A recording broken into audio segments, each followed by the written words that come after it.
Today we were installing a Hypervolt charger and also some external sockets on this pillar.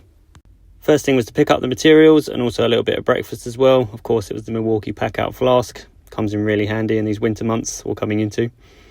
First things first was to roll out our EV Ultra cable and get it into position. There was already a 2.5 cable for the sockets that had been pre-run by the driveway people, buried at the right depth, but annoyingly coming out slightly further away from the wall than we'd have liked.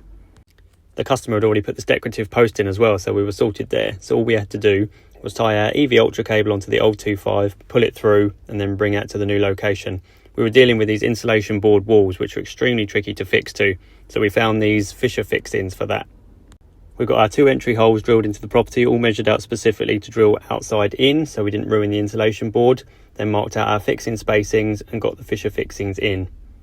They're a little bit tricky, so you had to pre-drill a little bit first to get them going, because otherwise the render completely snaps up the plastic. So we had to get through a bit of render first, get them into the insulation board, and then they were ready for the cable clips. Using the D-line cable clips as well to keep it a little bit more neat. We were doing a Hypervolt today, so it was a case of unboxing that, using a template and getting everything fixed up, getting the bracket on, and then getting the charger connected in. We were drilling through the back of this pillar for a back entry on this one to make it look a little bit tidier from the front, because there was already quite a lot going on this post. Then it's the usual, connecting up the CT, making sure the cables are in and tight and torqued up as well. Then the cover was on that, and that part was pretty much done.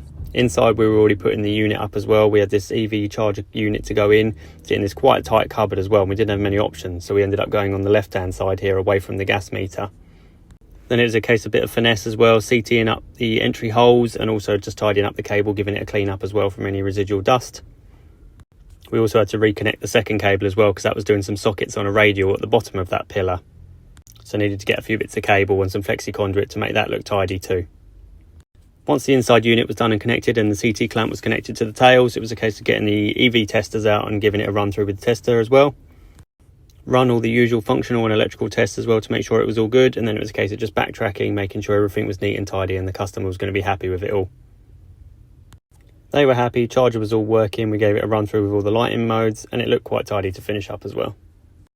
Unlike my van as well, because it was Friday, we all know how that goes. Thanks for watching and follow us for more.